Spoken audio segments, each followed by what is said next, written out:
अरसा दराज की बात है कि मुल्क यमन पर सुल्तान सैफुल कमर यजदानी की हुकूमत थी। बादशाह को सैर सेहत का बहुत शौक था। इस मकसद के लिए उसने अरबी नस्ल के घोड़े पाल रखे थे। चूंकि उस जमाने में सफ़र के वो जराए मयस्सर ना थे जो आज के दौर में मौजूद हैं, ताजा सफ़र घोड़ों वगैरह पर ही तय होता था। सुल्तान ने एक इंतहा खूबसूरत बग्गी बनवा रखी थी जिसे बैक वक्त 12 घोड़े खींचते थे। बादशाह अपने इंतहा मतम वजरा और उमरा के हमरा सैरो सयाह पर रवाना होता तो बेहतरीन फौज का दस्ता दौरान सफ़र उनके हम रकाब होता था। वह हफ्ता हफ्ता भर मुल्क से बाहर रहते, जी भर के सैर सयाह करते, दौरान सफ़र जानवरों का शिकार भी करते थे।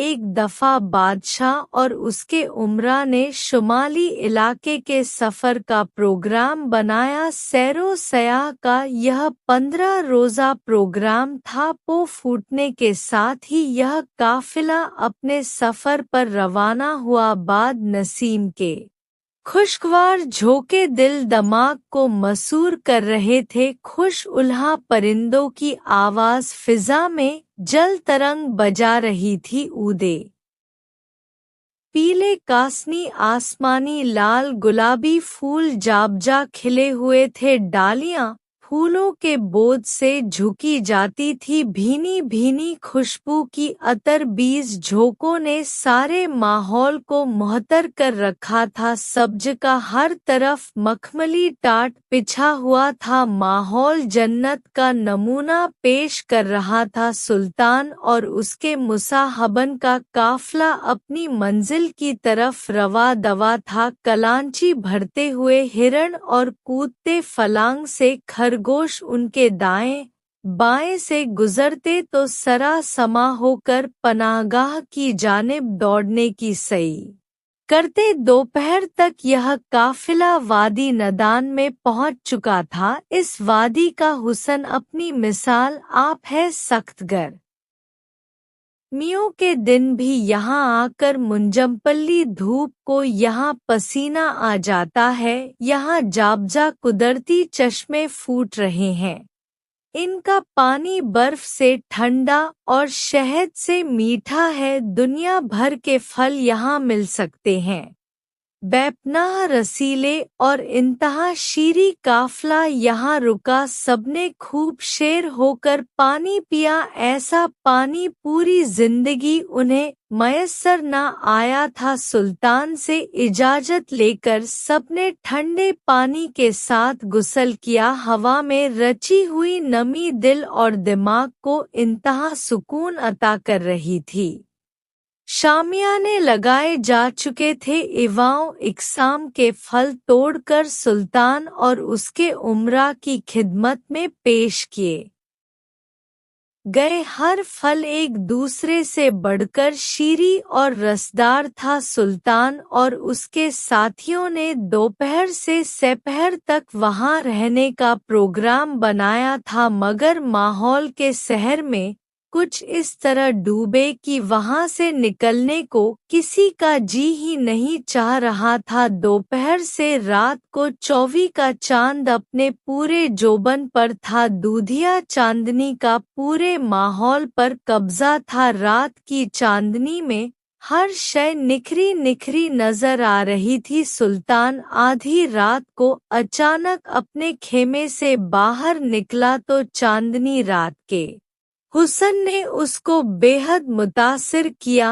और वह खासा दूर निकल आया। माहौल पर ख्वाब का सा हुस्न तारी था। अचानक सामने अटखेलियां करती हुई सांपों की एक जोड़ी नमूद हुई। सांपों की जोड़ी 5 से 6 फुट तक लंबी थी। उनके जिस्मों पर चमकीले रंगों का ऐसा इंतजार था कि इंसानी दुश्मन होने के बावजूद इंतहा खूबसूरत लगते थे। बादशाह का हाथ फौरन मजबूती से अपनी कमान पर पड़ा। उसने कमान उतारी और उस पर तीर कसा। इसी असना में सांप भी उसे देख चुके थे। वो कोबरा नस्ल के सांपों की जोड़ी थी। उन्होंने आने वाहिद में फन फैला लिए। उनकी नजरें बादशाह के चेहरे पर गड़ी हुई थी। सुल्तान ने एक लम्हा जाया कि बगैर पूरी कुव्वत से तीर उनकी तरफ फेंका जो सांप के फन में फंस गया। अगले ही लम्हे वह ढेर हो चुका था। दूसरे सांप ने इंतहा गुस्से के आलम में अपना सर जमीन पर पटका और गुस्से से फूंकने लगा। उसकी आंखों से शोले उबलने लगे। सुल्तान ने दूसरा तीर भी इंतहा बर्क रफ्तार के साथ फेंका जो सांप ने लहराकर निशाना खता कर दिया। इसी असना में बादशाह के कई साथी वहां पहुंच गए। यूं दूसरे सांप को भागते ही बने। उन्होंने नाग को काफी तलाश किया लेकिन उसका कहीं पता न चल सका। यह लोग वापस अपने खेमों में आ गए। सुबह की रोशनी हर तरफ फैल चुकी थी। बादशाह ने अपने साथियों को कूच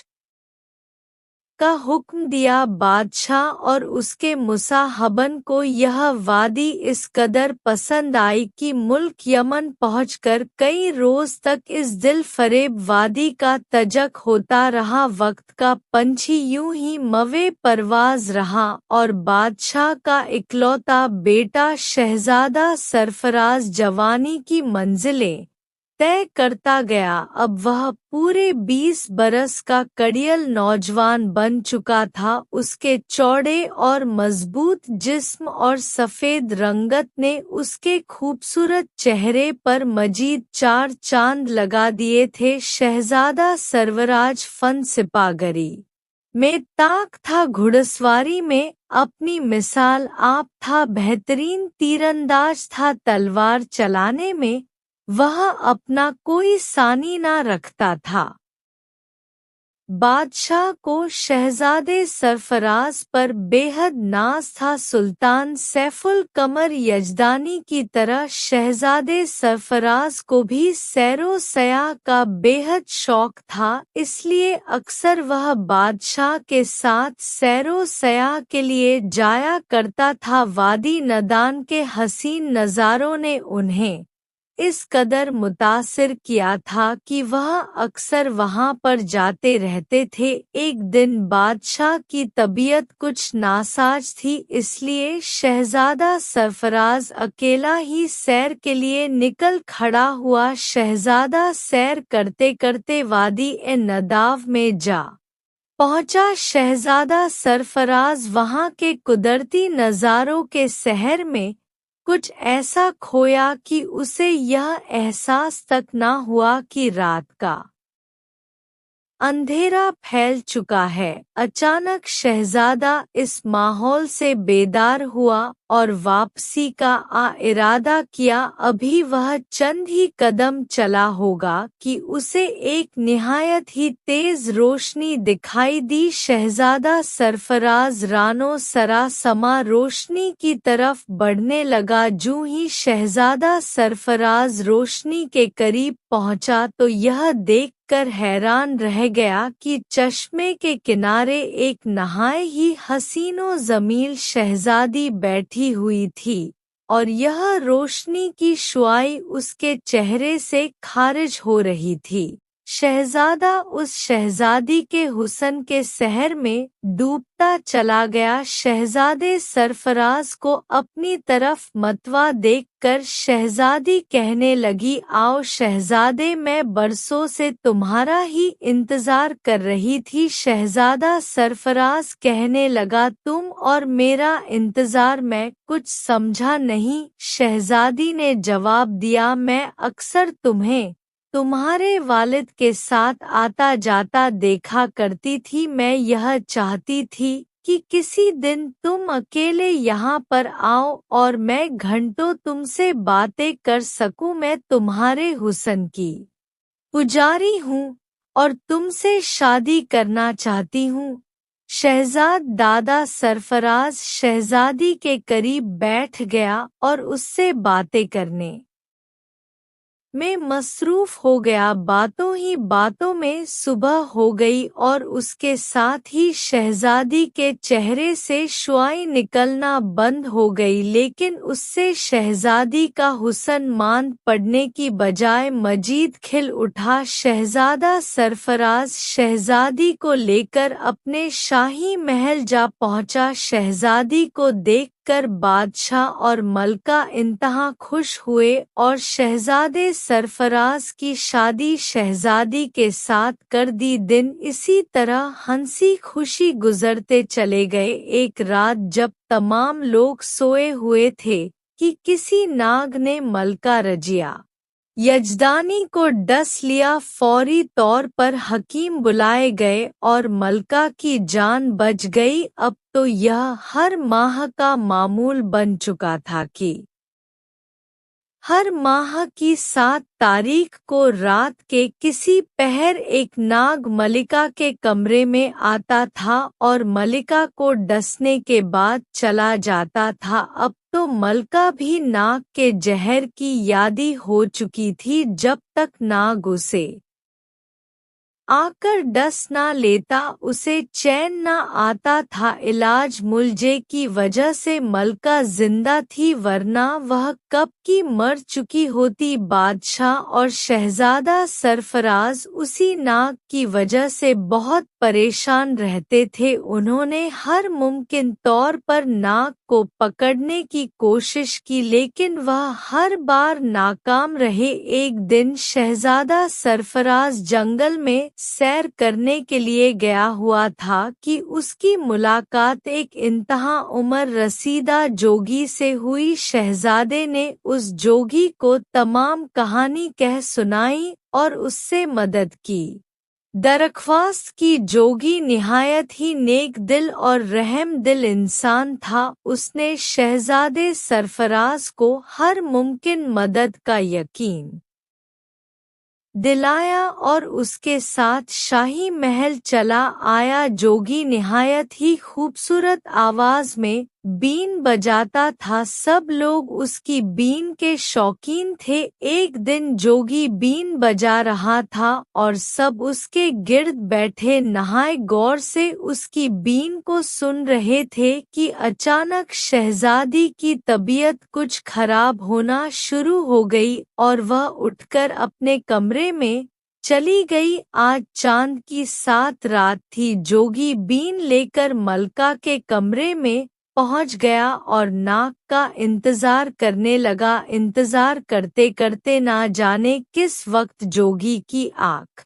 लग गई और वह वहीं सो गया। रात के पिछले पहर एक नागन मलका के कमरे में दाखिल हुई। नागन ने मलका के पांव पर काटा और वहां से फौरन रफू चक्कर हो गई। मलका ने एक चीख मारी और बेहोश हो गई। मलका की चीख सुनकर जोगी की आंख खुल गई और उसने बीन बजानी शुरू कर दी, लेकिन इतनी देर में नागन जा चुकी थी। जोगी ने एक खास किस्म का सफूफ निकाला और उसे जख्म पर लगा दिया, जिससे जहर का असर जायल हो गया और मलिका को होश आ गया। जोगी ने बादशाह और मलिका से माजर तलब की और आइंदा उस नागन को पकड़ने का वादा किया। फिर चांद की 7 तारीख का इंतजार होने लगा। चांद की 7 तारीख को जोगी ने अपने हाथ की एक उंगली पर जख्म लगाकर उस पर नमक मिर्च छिड़क ली ताकि तकलीफ की वजह से उसे नींद न आ सके। वह मलिका की मुसहरी के पीछे छुपकर बैठ गया। आधी रात के वक्त एक नागन कमरे में दाखिल हुई, जिसके जिस्म पर चमकीले रंग की धारियां बनी हुई थी। जोगी बाबा फौरन मुसहरी की ओट से बाहर आ गया और तेजी के साथ बीन बजाना शुरू कर दी। जोगी बाबा ने ऐसे अंदाज से बीन बजानी शुरू की कि नागन अपनी चाल भूलकर झूमने लगी। यह देखकर जोगी बाबा ने बीन को और तेज कर दिया। अब नागन मुकम्मल तौर पर मस्त हो चुकी थी। जोगी बाबा ने इस मौके से फायदा उठाते हुए नागन को पकड़ लिया और उसे पिटारी में बंद कर दिया। सुबह हो चुकी थी। बादशाह और शहजादा सरफराज हालात का जायजा लेने के लिए उस कमरे में दाखिल हुए तो जोगी बाबा ने उन्हें खुशखबरी सुनाई कि उसने उस जालिम नागन को पकड़ लिया है जो मलका को काटती रहती है। जोगी कहने लगा, अब वो उन्हें एक अजीबोगरीब खेल दिखाएगा। यह कहकर उसने पिटारी में से नागन को बाहर निकाला और उसे मुखातिब होकर कहने लगा, अगर तुम जान की सलामती चाहती हो तो अपनी मसन शक्ल में आ जाओ, वरना मैं अभी तुम्हारी गर्दन मरोड़ दूंगा। जोगी बाबा ने नागन को जमीन पर छोड़ दिया और एक अनोखे रीके के साथ बीन बजानी शुरू कर दी और फिर देखते ही देखते वह नागन शहजादे सरफराज की बेगम शहजादी के रूप में आ गई। यह देखकर सब एक दूसरे का मुंह देखने लगे। जोगी बाबा कहने लगा, बताए जालम नागन, तुम मलका को किस जुल्म की सजा दे रही हो? नागिन शहजादी कहने लगी, आज से 22 बरस पहले का जिक्र है कि मैं और मेरा नाग जंगल में खुश और खुर्रम जिंदगी बसर कर रहे थे कि एक दिन बादशाह का उधर से गुजर हुआ और उसने मेरे नाग को हलाक कर डाला। ने मुझे भी हलाक करना चाहा, लेकिन मैं जिंदा बच गई। मारने वाले की तस्वीर नाग की आंखों में नक्श होकर रह जाती है। इस तरह मैं बादशाह से इंतकाम लेने का सोचने लगी। जब मुझे मालूम हुआ कि बादशाह के एक अकलता बेटा है और अक्सर इस जंगल में आता रहता है, तो मैं शहजादी के रूप में शहजादे सरफराज से मिली और उससे शादी कर ली ताकि अपने इंतकाम को पाया तक मल तक पहुंचा सकूं। मलका को हलाक करने के बाद मैं बादशाह और शहजादे सरफराज को अपने जुल्म का निशाना बनाना चाहती थी, लेकिन काश कि मेरा इंतकाम अधूरा ना रह गया होता। नागन शहजादी की बातें सबने बड़े गौर से सुनी। जोगी बाबा ने दोबारा बीन बजानी शुरू कर दी और चंद लम्हों के बाद शहजादी दोबारा नागन बनकर झूमने लगी। जोगी ने उसे पकड़कर पिटारी में डाला और उसे आग लगा दी। इस तरह नागन शहजादी का हमेशा हमेशा के लिए खात्मा हो गया और सबने मिलकर जोगी बाबा का बहुत बहुत शुक्रिया अदा किया। बादशाह ने जोगी बाबा से दरियाफ्त किया, बाबा जी आप हमें यह तो बताएं कि आपने किस तरह अंदाजा लगाया कि शहजादी ही नागन है और वही मलका को डस है? जोगी बाबा ने जवाब दिया, मैंने इस बात से अंदाजा लगाया कि मैं जब बीन बजाता था तो तमाम लोग मेरी बीन निहायत शौक और तवज्जो से सुनते थे, लेकिन इसके बरक्स शहजादी के चेहरे पर एक निहायत अजीबोगरीब किस्म की वहशत दिखाई देती थी और वह अक्सर तबीयत की खराबी का बहाना करके अपने कमरे में चली जाया करती थी। इसके अलावा कभी अपनी आंखें नहीं झपकते थी। यह बात तुम में से किसी ने कभी महसूस नहीं की थी। मैंने यह बातें पहले इसलिए नहीं बताई थी कि मैं नहीं चाहता था कि नागन को इस बात का इल्म हो जाए कि मैंने उसे पहचान लिया है और वह भाग निकलने में कामयाब ना हो जाए। इसीलिए मैंने उसे ऐन वक्त पर पकड़ लिया और नतीजा आपके सामने है। बादशाह ने जोगी बाबा को बहुत इनाम और इकराम देना चाहा, लेकिन जोगी बाबा ने यह कहकर कि उसने यह काम किसी लालच के तहत नहीं बल्कि मोहब्बत और हमदर्दी के जज्बे के तहत किया है, इनाम लेने से इनकार कर दिया। जोगी बाबा ने इजाजत तलब की और वहां से चले गए। बादशाह ने शहजादी की शादी पड़ोस के बादशाह सिकंदर जमान की बेटी शहजादी नाज़नीन के साथ इंतहा धूमधाम से